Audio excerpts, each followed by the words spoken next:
Delhi police की crime branch की एक टीम ने डीसीपी संजीव यादव के नेतृत्व में बीते रात में बिहार में 4 वांछित अपराधी जिनकी सूचना सीतामढ़ी पुलिस के जरिए क्राइम ब्रांच को मिली थी, उनके साथ एक बीते रात में इनकाउंटर हुआ है जिसमें चारों लोग इंजर्ड हुए। ये चारों लोग जो वांछित थे बिहार में सीतामढ़ी में, वहाँ पर इन्होंने कई सारे क्राइम में ये लोग इन्वॉल्व थे। इनकी इन्फॉर्मेशन बिहार पुलिस के जरिए आई थी और इनकी बिहार पुलिस की एक टीम भी यहाँ पर दिल्ली में मौजूद थी टीम के साथ में। इन चारों लोगों को टेक्निकल इंटरसेप्शन के बेस पर इनकी लोकेशन ली जा रही थी लगातार, लेकिन ये लगातार पुलिस को चकमा दे रहे थे। बीते रात में करीब 2 बजे के आसपास रोहिणी में बहादुर शाह जफर मार्ग पर बेगमपुर जो थाना का इलाका पड़ता है उसमें इनका मूवमेंट लोकेट किया गया था। तो उस समय पुलिस की जो पार्टी थी वहाँ पर उसने इनको रुकने का एक आग्रह किया था, जिस पर उन्होंने जवाबी कार्रवाई में पुलिस की टीम पर फायरिंग की। पुलिस की टीम पर फायरिंग होने पर सेल्फ डिफेंस में पुलिस ने भी, दिल्ली पुलिस की टीम ने सेल्फ डिफेंस में इन पर फायरिंग किया, जिसमें ये चारों लोग इंजर्ड हो गए। इन चारों को इंजर्ड फॉर्म में तुरंत ही इमीडिएटली हॉस्पिटल में शिफ्ट किया गया और हॉस्पिटल में जहां डॉक्टर ने इनको डेड डिक्लेयर कर दिया। करीब 3:15 बजे के आसपास इनको डेड डिक्लेयर कर दिया गया था।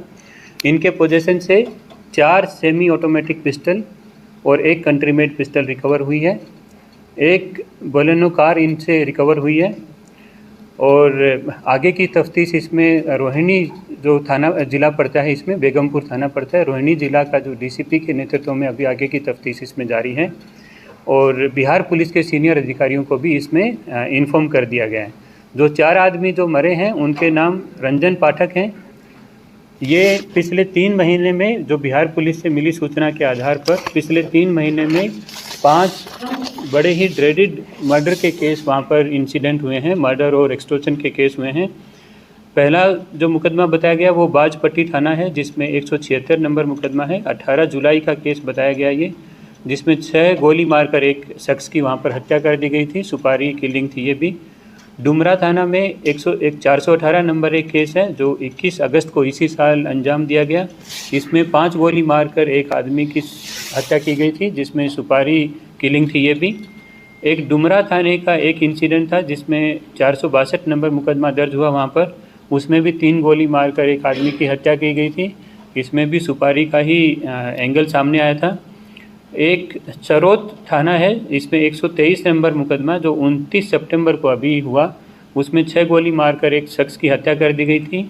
और 5वां एक केस है जो गाड़ा थाना का है, जिसमें 79 नंबर मुकदमा दर्ज हुआ जो अभी लेटेस्ट है 13 अक्टूबर का, जिसमें रंगदारी के लिए पैसे मांगे गए और नहीं देने पर जान से मारने की धमकी भी दी गई थी। ये 5 केस इन्होंने पिछले 3 महीने में ही वहाँ पर बिहार में अंजाम दिए हैं और बिहार में सीतामढ़ी और अगल बगल के इलाकों में इन्होंने दहशत फैलाई थी, जिसकी सूचना बिहार पुलिस से हमें मिली थी।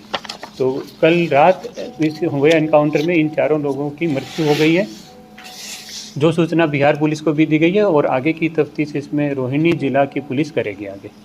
दिल्ली में क्या कर रहे थे? क्या यहाँ के किसी पंजाब राजस्थान के किसी गैंग से कोई कनेक्ट? दोबारा से बिहार जाकर कोई बड़ी बात को देखिए, अभी तक तो बिहार पुलिस से जो सूचना मिली थी हमें, इन चारों की सूचना मिली थी।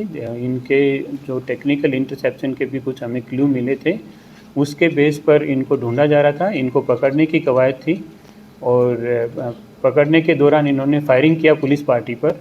तो जो जवाबी मिनिमम यूज़ ऑफ फोर्स हुआ, जवाबी कार्रवाई जो हुई, उसमें इन चारों को इंजर्ड हुए ये चारों लोग। इनसे अच्छे से बात तो नहीं हो पाई, लेकिन आगे की तफ्तीश जारी है इसमें। जो बात आप बता रहे हैं तो ये बात अभी तफ्तीश का विषय है ये भी।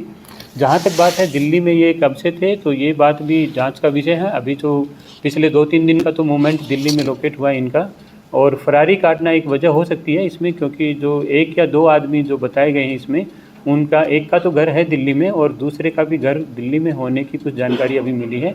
तो ये वजह हो सकती है कि ये वारदात करके यहाँ दिल्ली में फरारी काटने के लिए आए हों। सर जिस बैलेनो कार में आए थे उसकी नंबर प्लेट फर्जी नजर आ रही थी, क्या गाड़ी चोरी की है? नंबर प्लेट बनना पुलिस को गुमराह करने के लिए था क्या? अभी तक की जानकारी के हिसाब से ये आप सही बता रहे हैं कि गाड़ी का नंबर प्लेट जो था चेंज था वो, तो ये चोरी की गाड़ी होने की बात ही सामने आ रही है अभी, लेकिन इसको भी पुख्ता किया जा रहा है अभी। सर जो दिल्ली का जो आरोपी अमन ठाकुर है, तो इसकी दिल्ली में कोई इन्वॉल्वमेंट रही है कभी क्या? ये अभी जांच का विषय है, इस बारे में पड़ताल कर रहे हैं अभी, क्योंकि इसमें इसका वहाँ पर केस इन्वॉल्वमेंट है, 2 केस का पता चला है इसका, 2 मर्डर केस में ये शामिल था। यहाँ के किसी केस में शामिल है, ये जांच का विषय अभी पता चलेगा। नेपाल का क्या कनेक्शन है? यहाँ से नेपाल गया था, पहले नेपाल से होते हुए यहाँ आया है, क्या कनेक्शन है नेपाल का? उतनी सूचना अभी हमारे पास नहीं है, जितनी सूचना थी उसी स्टेज पर शेयर की गई आपसे। सर एक दिन पाठक के बारे में गाड़ी किस तरह के क्रिमिनल है ये, क्योंकि इसके कोई पोस्ट लेके हमने पिस्टल लेके सोशल मीडिया पर डाल रहा है, क्या जो बड़े गैंगस्टर हैं लाइक लॉरेंस बिश्नोई वगैरह इनसे प्रभावित था या ऐसा गैंगस्टर बनना चाह रहा था? सर इसमें एक सवाल ये भी कि जो बिहार में सीतामढ़ी में इसने गुड्डू नाम के गैंगस्टर और शख्स की हत्या की थी, तो उसके बाद कुछ मीडिया कर्मियों को इसने अपना फोटो और अपने गैंग का प्रोफाइल पूरा भेजा था, तो क्या प्रोफाइल है सर, मॉडस ऑपरेंडी क्या थी इसकी और कैसे? देखिए, हमारे पास जो जानकारी आई है वो सीतामढ़ी थाने से, ज़िले से आई है, बिहार पुलिस से आई है। ये बात भी सामने आई है कि ये बहुत ड्रेडेड वारदात में शामिल रहे वहाँ पर, वो वांछित अपराधी थे। पिछले 3 महीने में ही इन्होंने 4 मर्डर केस किए हैं। सुपारी किलिंग में ये लोग शामिल थे, ये मॉडस ऑपरेंडी इनकी सामने निकल करके आई है, और सुपारी में इन्होंने 3-4 लोगों की हत्या भी की है और एक आदमी से पैसे भी मांगे हैं, जो पिछले 3 महीने की वारदात मैंने आपको बताई है। जो रंजन पाठक आदमी है, उसकी टोटल 8 वारदात बताई गई हैं। विमलेश महतो जो है, उसकी टोटल 4 वारदात बताई हैं, जिसमें 3 मर्डर के केस हैं, 1 एक्सटॉर्शन का केस है। अमन ठाकुर भी विमलेश महतो का को एसोसिएट रहा है, जो 3 मर्डर केस में और 1 एक्सटॉर्शन के केस में शामिल रहा है। और जो 4th आदमी है मनीष पाठक, इसके भी ये भी 2 मर्डर के केस में शामिल रहा है। तो सुपारी करके और मर्डर की वारदात अंजाम देने की इनकी मोडस ऑपरेंडी रही है। अपने गिरोह का नाम सिग्मा एंड कंपनी से रखा है, इसके पीछे कुछ लॉजिक नजर आया? जैसा मैंने बताया, हमारे पास सूचना, हमारे पास बहुत पहले से कोई सूचना नहीं थी इसकी। हमारे पास बिहार पुलिस ने सूचना दी, उनकी एक टीम भी यहाँ पर मौजूद थी हमारी टीम के साथ में। जब कार्रवाई हुआ तब भी उनकी टीम मौजूद थी साथ में। जो इन्फॉर्मेशन अभी तक हमारे पास अवेलेबल है वो हमने शेयर की आपसे। बाकी इनके फुल क्रेडेंशियल के बारे में आपको वहाँ की लोकल पुलिस भी ब्रीफ करेगी। शुरुआत में काफ़ी ज़्यादा फायरिंग हुई है। जो एसेलेंट जो अभी इस केस में वांटेड थे, वांटेड की तरफ से काफ़ी ज़्यादा फायरिंग हुई है। लेकिन ये एक जांच का विषय है जिस पर अभी रोहिणी पुलिस इस पर जांच करेगी पूरा। तो रोहिणी पुलिस अपनी जांच के दौरान इस बारे में किसी कंक्लूजन तक पहुंचेगी कि क्या वारदात में कितना फायरिंग हुआ है। इनसे 4 सेमी ऑटोमेटिक पिस्टल यूज हुए हैं, रिकवर हुए हैं, और 1 कंट्री मेड पिस्टल भी रिकवर हुआ है इनसे। टोटल 5 वेपन रिकवर हुए हैं। Thank you.